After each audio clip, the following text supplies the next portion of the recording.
नमस्कार दोस्तों। Custodial torture यानी पुलिस का मासूम कैदियों पर अत्याचार, उन्हें इस कदर मारना कि उनकी चमड़ी उधड़ जाए, जिससे उनकी मौत हो जाए, सिर्फ इसलिए क्योंकि वो एक ट्राइबल यानी आदिवासी हैं। आइए इंसाइट डालते हैं आज की मूवी जय भीम पर। मूवी की स्टार्टिंग कास्ट डिस्क्रिमिनेशन से होती है, जिसमें एक एसआई पुलिस वाला जाति के आधार पर आदिवासियों को अलग कर जेल भेज रहा था। आदिवासी अपनी जीविका के लिए लोगों के घरों से सांप पकड़ते हैं और चूहे मारकर खाते थे। जब सरपंच के घर में सांप निकलता है तो राजकन्नू नाम का एक आदिवासी उसे पकड़ने उनके घर जाता है, पर सरपंच और उसके लोग उसे अछूत मानते हैं। दोस्तों, अनटचेबिलिटी यानी छुआछूत आर्टिकल 15 के कॉन्स्टिट्यूशनल एवोल्यूशन के बावजूद भी रूरल एरियाज़ में देखने को मिलता है। यह ट्रेडिशन लगभग 2000 वर्षों से चली आ रही है, जिसमें निम्न स्तर के लोग एक साथ मंदिर नहीं जा सकते हैं, एक कप में चाय नहीं पी सकते हैं और इनके बच्चे क्लासरूम के पिछली बेंच पे बैठने के लिए मजबूर होते हैं। Article 15 can be defined as a prohibition of discrimination in terms of religion, caste, sex, race और प्लेस ऑफ बर्थ। यानी धर्म, समुदाय, जाति, स्थान और सेक्स के आधार पर लोगों का भेदभाव नहीं होगा। लेकिन आदिवासी आज भी इन नियमों को कागज़ पर नहीं बल्कि पुलिस और सिस्टम के दिलों में चाहते हैं। मैडम मैत्रा राजकन्नू और बाकी आदिवासियों को पढ़ाती हैं। आदिवासी सांप काटने पर लोगों का आयुर्वेदिक तरीके से इलाज करते हैं, जैसे वो उस जगह को काट देते हैं जहां सांप ने काटा है। वैसे दोस्तों, सांप काटने पर आयुर्वेदिक ट्रीटमेंट अगर आप ना लें तो बेहतर है। सांप काटने पर सबसे पहले आपको लेट जाना चाहिए। सूजन से पहले अपने घड़ी, अंगूठी निकाल कर उस काटने की जगह पर साबुन और पानी से धुल कर नज़दीकी हॉस्पिटल जाना चाहिए। और इन फिल्मों के मेथड को कभी ना ट्राई करें, जैसे सांप के वीमन को चूस कर थूकना या फिर उस जगह को काटना जहां सांप ने काटा है। सरपंच के घर चोरी हो जाती है और पुलिस पैसे खाकर आदिवासी राजकन्नू को फंसा देता है। वो आदिवासी महिला को लॉकअप में उसके कपड़े उतार कर उसे टॉर्चर करता है। वो महिलाओं को 3rd डिग्री देता है। वैसे पुलिस कोई भी रूल्स और रेगुलेशन फॉलो नहीं करती है, जैसे right to legal and medical care, right to examined etcetera. सामाजिक प्रगति और देश में समानता की जिम्मेदारी एक लायर की होती है। उसे देखना होता है कि कहीं किसी इंसान की ह्यूमन राइट्स का उल्लंघन तो नहीं हो रहा है। Actor Suriya as a mister Chandu एक पेशेवर वकील हैं जो करप्ट पुलिस के खिलाफ और इनोसेंट ट्राइबल के फेवर में हैं। वो पुलिस वालों को ही हैबिचुअल अफेंडर मानता है। हैबिचुअल अफेंडर एक्ट 1952 एक अपराधी जिसके जीवन का ज़्यादा हिस्सा जेल में बीता हो के लिए यूज होता है।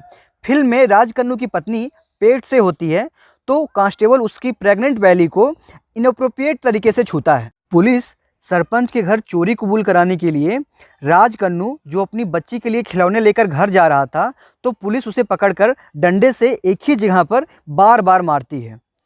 अंगूठे को रस्सी से बांधकर उसे लटका देती है और इतना मारते हैं कि वो खाना तक नहीं खा पाता है।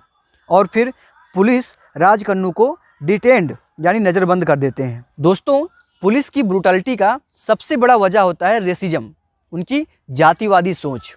इनफैक्ट हमारे देश में नहीं, ये अमेरिका जैसे देशों में देखने को मिलती है। लोग काले हैं, लोग आदिवासी हैं, लोग किसी और जगह से हैं, वगैरह वगैरह। चंदू हैबियस कॉर्पस लॉ का इस्तेमाल कर कोर्ट में पिटीशन डालता है उसकी पत्नी की ओर से। हैबियस कॉर्पस लॉ का यूज पुलिस द्वारा अवैध तरीके से नज़रबंद किए गए व्यक्ति को बचाने के लिए होता है, लेकिन पुलिस कोर्ट को फॉल्स एविडेंस देती है, यानी सेक्शन 193 को वायलेट करती है। वास्तव में पुलिस ने राजकन्नू को उसके उधड़े हुए चमड़ी पर मिर्च और नमक के लेप लगाए और लातों से बार बार मारा, जिससे उसकी पसली टूट जाती है और वो मर जाता है। उसकी पत्नी को पुलिस दूसरी पार्टी से बहुत से पैसा दिलाने की बात करती है, तो वो ये कहकर मना कर देती है कि जब मेरे बच्चे पूछेंगे कि इतने पैसे कहाँ से आए, तो मैं उन्हें ये कहकर बताऊंगी कि तुम्हारे बाप के हत्यारों ने दिया है। ये केस अगर हार गए तो भी परवाह नहीं, बच्चों से कहूँगी कि केस हार गए।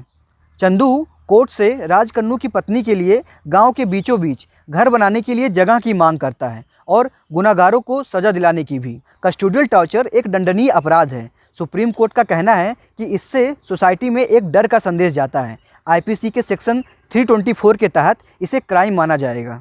बेस्ट सीन होता है जब मिस्टर चंदू कोर्ट केस जीतने के बाद भावुक होकर राजकन्नू की पत्नी और बच्चों को ढूंढने लगता है और बैकग्राउंड में तमिल सॉन्ग मन्निले इर्रमुंडा सॉन्ग चलता है और राजकन्नू की पत्नी उसे हाथ जोड़कर रोते हुए धन्यवाद देती है। चंदू की इक्वलिटी लाने का सपना पूरा होता है। राजकन्नू की बच्ची जब डरते हुए उसकी तरह न्यूज़पेपर पढ़ने की नकल करना चाहती है तो वो उसे मना नहीं करता है। दोस्तों, अब बात करते हैं पुलिस ब्रुटैलिटी को ख़त्म करने के तरीक़ों के बारे में। सरकार को ऐसे लोगों को हायर करना चाहिए जो कम वायलेंट हो। एक वायलेंट टेस्ट भी कराना चाहिए जिससे उनको साइकोलॉजिकली हेल्प मिल सके निर्णय लेने में। पुलिस को मेंटल हेल्थ सपोर्ट मुहैया कराना चाहिए जिससे उनको अपने हाई स्ट्रेस और इमोशन को मेंटेन करने में मदद मिल सके। और मोस्ट इम्पॉर्टेंटली रिसर्च कराना चाहिए कि आखिर क्या मेंटालिटी रहती है एक पुलिस की ऐसी ब्रुटैलिटी और हिंसा के पीछे। दोस्तों, अगर वीडियो का मैसेज अच्छा लगा हो तो शेयर कीजिए और सब्सक्राइब कर लीजिए। धन्यवाद।